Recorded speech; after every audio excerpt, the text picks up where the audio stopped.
Mas para comentar desse jogo, a gente tava agora com um grande rapaz aqui, um galã que tava agora aqui. E esse aí, tá vendo ele aí falando de Minas Gerais, né? O ponto de vista dele em relação ao clássico de ontem. Bom, bora falar com ele agora ao vivo, Gabriel Barbosa, seja bem-vindo aqui aos Donos da Bola. Mais uma vez falando contigo. Obrigado pela tua disponibilidade conosco aqui, Gabriel Marques. Gabriel, fala pra gente, o Cruzeiro começou a se encontrar agora com o Leonardo Jardim. Parece que as contratações começaram a surtir efeitos e inclusive com as mudanças feitas no elenco. Boa tarde, seja bem-vindo, tá? Boa tarde para você, Júnior. Boa tarde para todo mundo ligado na tela da Band. E, inclusive, isso é um dos pontos, né? Gabriel Barbosa, que por algum acaso também é meu sobrenome, está ficando no banco de reservas. O Leonardo Jardim prefere que a sua equipe tenha uma certa dupla de ataque, ou então um centroavante e o Matheus Pereira mais atrás, Caio Jorge, que vive uma grande fase no último mês, 7 gols, 2 assistências, está jogando muito, mas ontem também não conseguiu ser efetivo dentro de campo. Talvez esse é o maior recorte que se possa fazer dessa partida. O Cruzeiro dominou mais o jogo, né? Teve mais a bola, finalizou muito mais, 22 finalizações a 7 do Atlético, 15 escanteios contra 1 do Galo. Então o Cruzeiro chegou mais ao ataque, só que é um problema que o técnico Léo Jardim vai ter que encontrar a solução agora. Escancara que o Cruzeiro vai ser o adversário que todo time que vai chegar agora dentro do Mineirão vai jogar pelo empate. O Cruzeiro está lá no topo da tabela, não é um time fácil de ser batido, está muito bem encaixado, corre muito. Nossa, Júnior, o time do Cruzeiro passava o segundo tempo ali, 30, 20, dava para ver que estava inteiro na partida e continuava perseguindo, mais individual, indo até o final. E por isso é um time muito inteiro, só que pode ter certeza, quando o Palmeiras vier, quando o Botafogo vier ao Mineirão, com certeza vão jogar também pelo empate, porque se for jogar igual o Bahia jogou, aí vai tomar 3-0 na cabeça. Já o Atlético é um ponto comemorado pelo técnico Cuca, mas também que demonstra outros problemas graves que tem no elenco alvinegro. Para começar, a falta de peças. Guilherme Arana foi a campo no sacrifício, sentiu a posterior na coxa e teve de ser substituído ainda nos primeiros 15 minutos. Gabriel Menino entrou no seu lugar. Gabriel Menino também foi substituído no segundo tempo com dores no tendão. Ele foi liberado recentemente pelo departamento médico.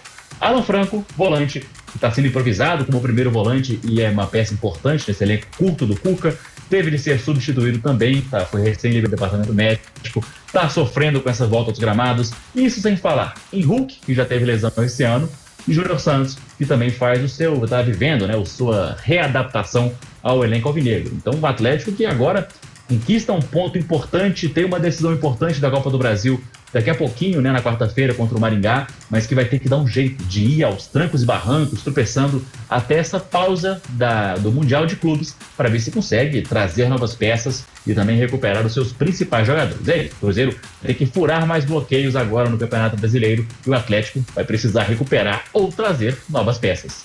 Verdade, Gabriel, muito bem. O Cruzeiro tem uma equipe muito rápida, né, muito criativa, e o Leonardo, com o respaldo da diretoria, conseguiu ajeitar a equipe e encontrar um esquema legal. Agora, do lado do Atlético, eu queria entender, eu quero pedir de você a sua opinião, você que está em Belo Horizonte, como é que vai ser esse Atlético com o Dudu, essa troca do Cruzeiro para o Atlético Mineiro? Eu me recordo nos anos 90, não no futebol brasileiro, de um Figo que saiu do Barcelona e foi para o Real Madrid e aí tudo virou história.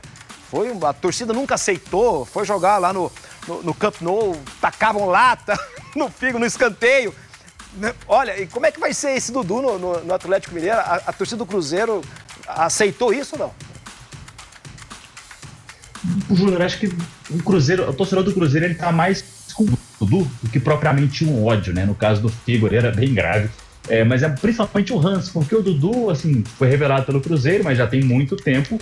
Jogou aqui agora apenas 17 partidas, jogava bem no começo, mas não se adaptou com o Leonardo Jardim. E dá para sentir que o torcedor tá muito fechado com o Jardim. Então, a saída do Dudu é um prejuízo milionário que fica para os cofres do Cruzeiro. No entanto, o que tem mais é um ranço mesmo. Não vai ser igual no Frio, que atiraram uma cabeça de porco no gramado. Não acredito que vai ter algo semelhante aqui em Belo Horizonte. O Dudu vai voltar ao Mineirão, assim, a não ser que Cruzeiro e Atlético se enfrentem na Copa do Brasil, ele volta no Mineirão somente no ano que vem, para poder enfrentar o torcedor do Cruzeiro, né, ter esse contato novamente. Só que eu não imagino que vai ser esse ranço tão grande aqui em Belo Horizonte, porque é exatamente isso. O Dudu acabou virando um problema do elenco do Leonardo Jardim e o torcedor se sente aliviado por agora não estar com esse problema mais nas suas mãos. Agora o Atlético que tem que recuperar o jogador. Gabriel, vamos falar de seleção brasileira. Há poucos dias nós tínhamos presidente da CBF e não tínhamos técnico da seleção brasileira. Agora nós temos um técnico na seleção brasileira e nós não temos presidente na CBF. O que esperar dessa seleção brasileira, dessa instabilidade? Não é mais do que isso. Essa instabilidade política nós já vivemos há muito tempo lá na CBF. Mas o que esperar do Ancelotti, no teu ponto de vista, treinando a seleção brasileira, ele que pouco conhece as peças de jogadores que atuam pelas equipes brasileiras? O que você pensa em relação a isso?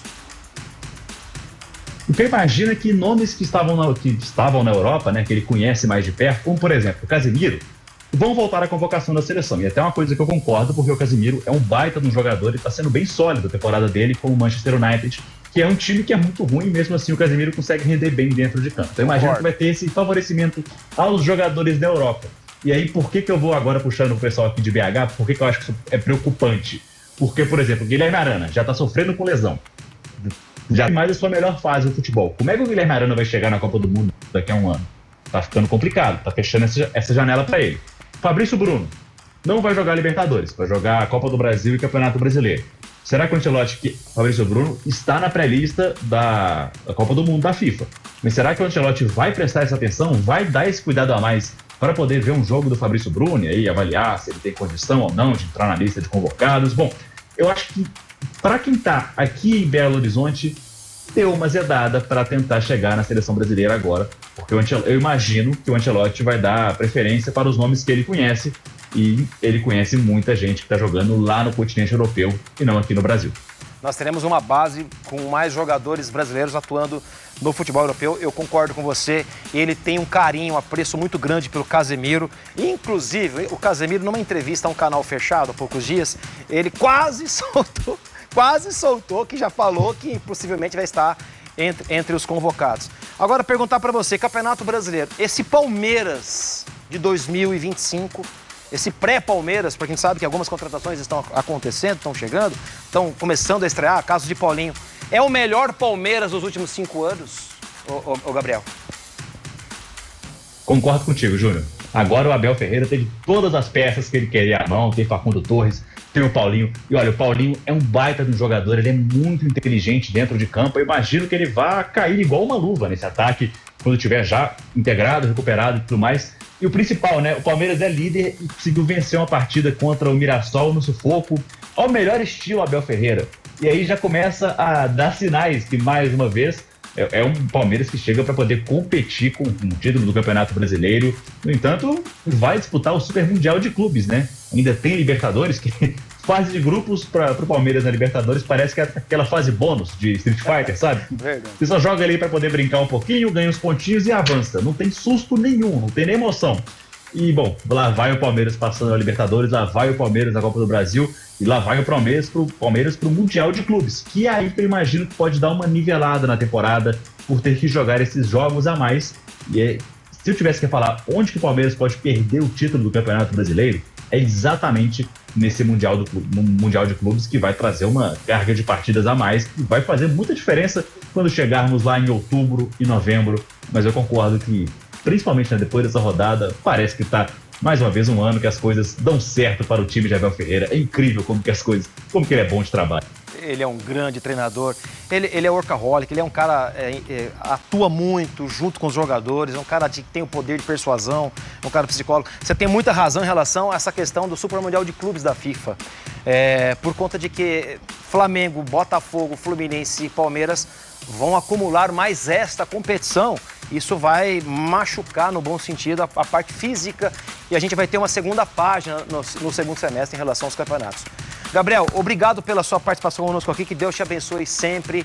E você, quando vier a Campo Grande, faz favor de ligar pra gente, que a gente vai pagar um peixe pra você e um churrasco aqui pantaneiro, tá bom? Claro, Júnior, pode deixar. Um abraço. Grande abraço, grande Gabriel Marques, lá direto de BH, Minas Gerais, trazendo o ponto de vista dele, mais do que falando das equipes do futebol mineiro, mas ele é um cara nacional, falando também do que ele enxerga em relação à seleção brasileira, ao andamento do Campeonato Brasileiro, as principais equipes. Ele que é um cara que sabe tudo, tá?